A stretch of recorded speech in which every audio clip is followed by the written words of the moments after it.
나를 살리는 타자. 앞에서 살펴본 바와 같이 인간은 혼자서는 살아갈 수 없습니다. 약해서 그런 것이 아니라 본질적으로 타자와 함께 있을 때 비로소 인간이 될 수 있기 때문이지요.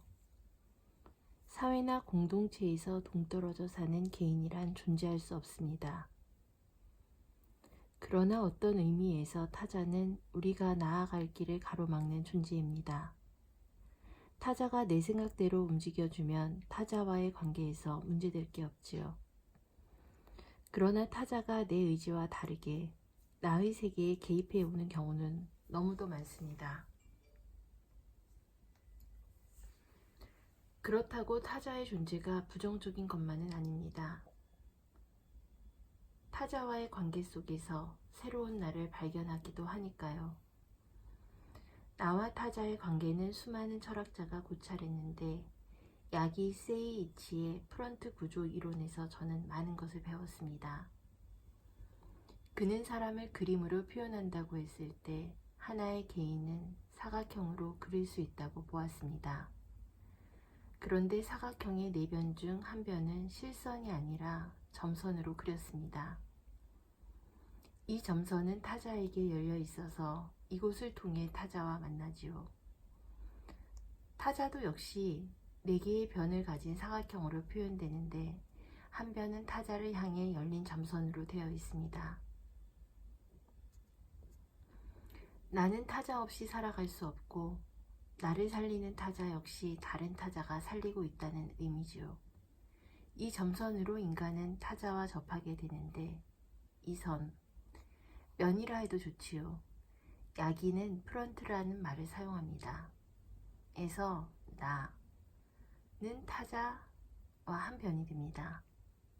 이처럼 사람은 타자를 향해 열려있는 프런트, 즉 선 혹은 면을 나의 일부와 동화시키지 않으면 안 됩니다.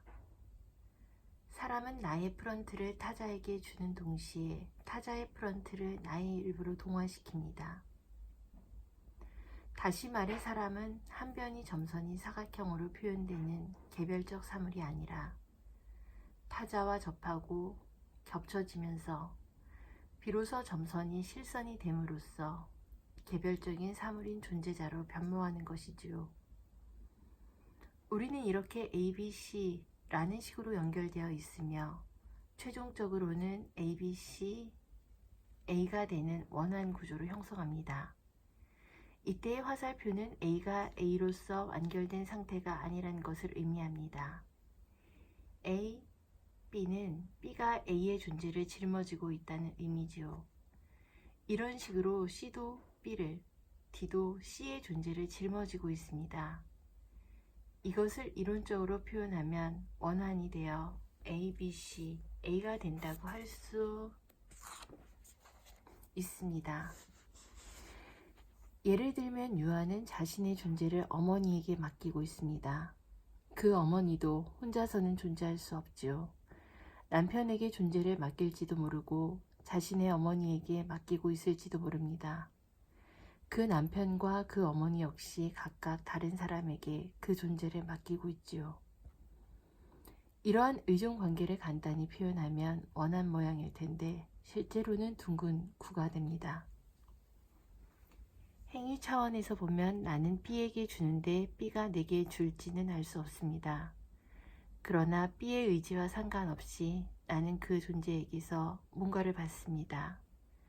그저 병상에만 누워있는 환자 B는 비록 차원에서 A에게 아무것도 줄 수 없지만 A는 B의 존재에 의해서 뭔가를 받을 수 있다는 말입니다. 야기 세이이치는 유아와 어머니의 관계를 예로 들면서 프런트 교환은 서로 사랑할 때 수월하게 이루어진다고 말합니다. 이처럼 사람과 사람이 맺어져 있다는 것을 잘 알고 행동하는 것이 바로 공동체 감각이라는 겁니다. 반면 사람과 사람이 반목하면 프런트 교환은 쉽지 않습니다. 사람과 사람이 대립하는 상태는 인간의 본연 모습이라고는 볼 수 없습니다. 이러한 대립 역시 타자의 존재가 전제되어야 합니다. 혼자서는 대립할 수 없기 때문이지요.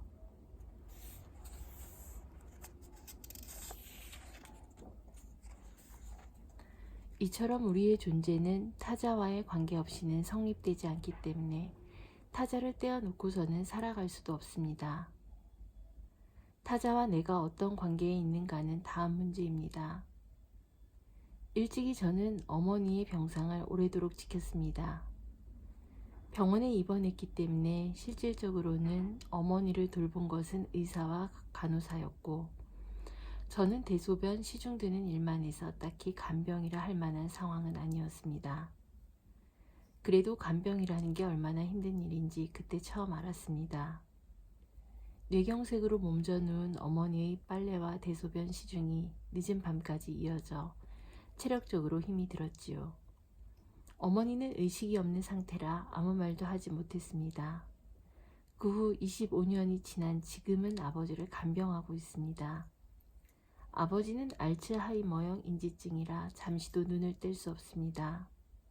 아버지는 조금 전의 일을 잊어버립니다. 흙바닥에 그린 그림처럼 기억이 더 끌어져 어떤 경우에도 고맙다는 말을 기대할 수 없는 상황입니다. 이런 상황은 대인관계의 극단적인 경우처럼 보이지만 기본적으로 어떤 대인관계에서든 적용됩니다. 사람은 타자와 떨어져서는 살 수 없고 그런 의미에서 사람은 이 세계에 속한 일부입니다. 하지만 세계의 중심에 있는 것이 아니기 때문에 세계 혹은 타자로부터 당연하게 주어지는 건 없습니다. 사람에게 뭔가를 주려고 할 때 무엇을 받을 수 있는지는 문제가 되지 않습니다.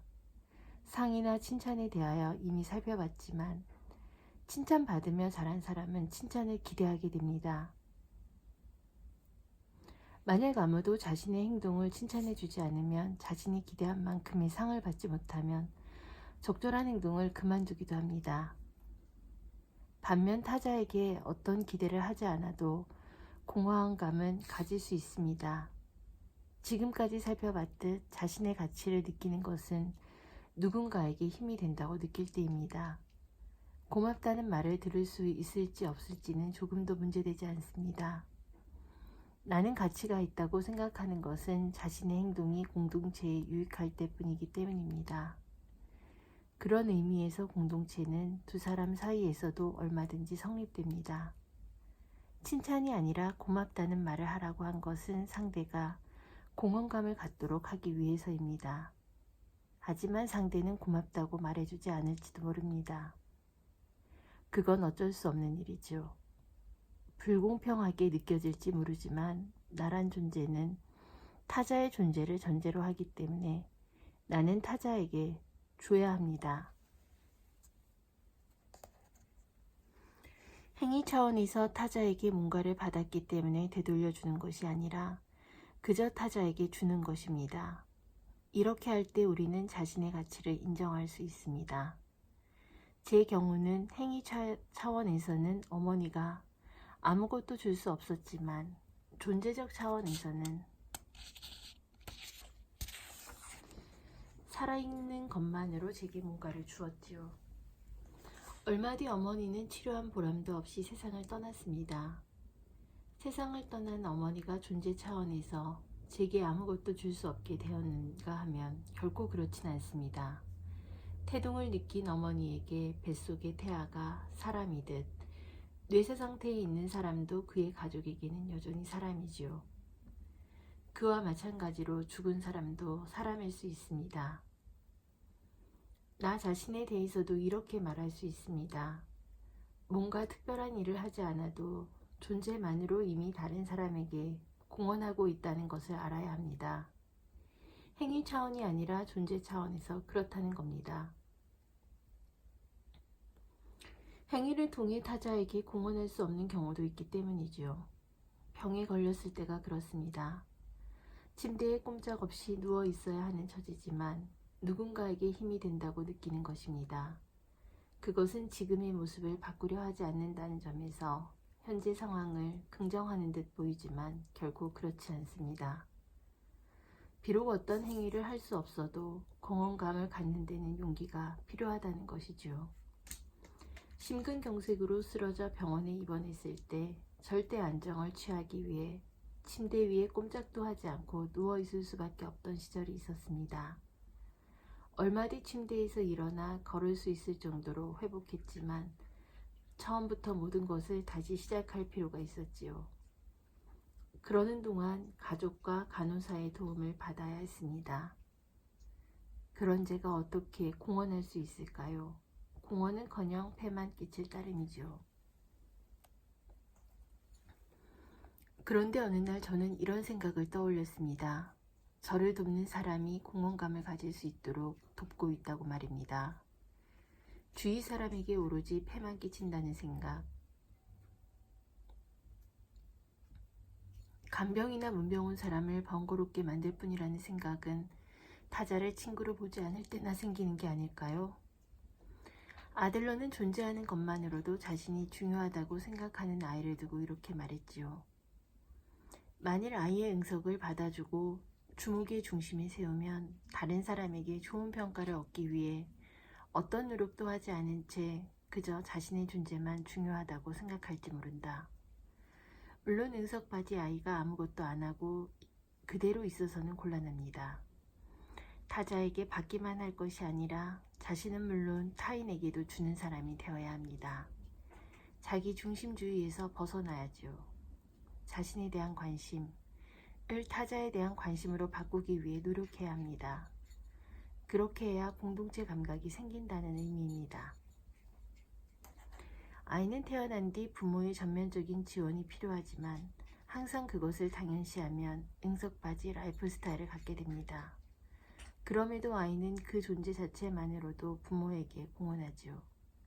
아들러는 심지어 환자도 헌신적인 주위 사람들의 도움으로 증세가 호전되고 나면 자신에 대한 관심이 줄어드는 걸 느껴 병을 악화시키기도 한다고 지적합니다. 따라서 병에 걸렸을 때조차 자립심을 잃지 말아야 하는 겁니다. 아이에게는 오늘 하지 못해도 내일은 할 수 있다는 희망을 걸 수 있습니다. 하지만 저희 아버지처럼 회복을 기대하기 어려운 경우에는 더욱 존재에 주목해야 합니다. 아이를 앞으로 어떻게 키울까 보다는 지금 이 시간을 아이와 공유하고 있다는 사실, 아이가 존재하는 것만으로 타자에게 공헌한다는 사실에 주목해야 합니다. 아들러는 주는 것을 중시했습니다. 나의 존재는 나만으로 완결되지 않습니다. 나의 존재는 타자에게 맡겨져 있습니다. 여기서 끝이 아니라 친구로서 타자와 조화를 이루고 친구에게 받기만 하는 게 아니라 친구에게 주고 공헌해야 합니다. 그렇게 함으로써 자신에게 가치가 있다고 생각하게 되죠. 아들러는 말합니다. 인생의 모든 문제는 협력 능력과 그것을 위한 준비를 요구한다. 협력 능력과 그것을 위한 준비가 이른바 공동체 감각인데 사람은 타자와 공생하지 않으면 안 되기 때문에 그것이 필요한 것입니다.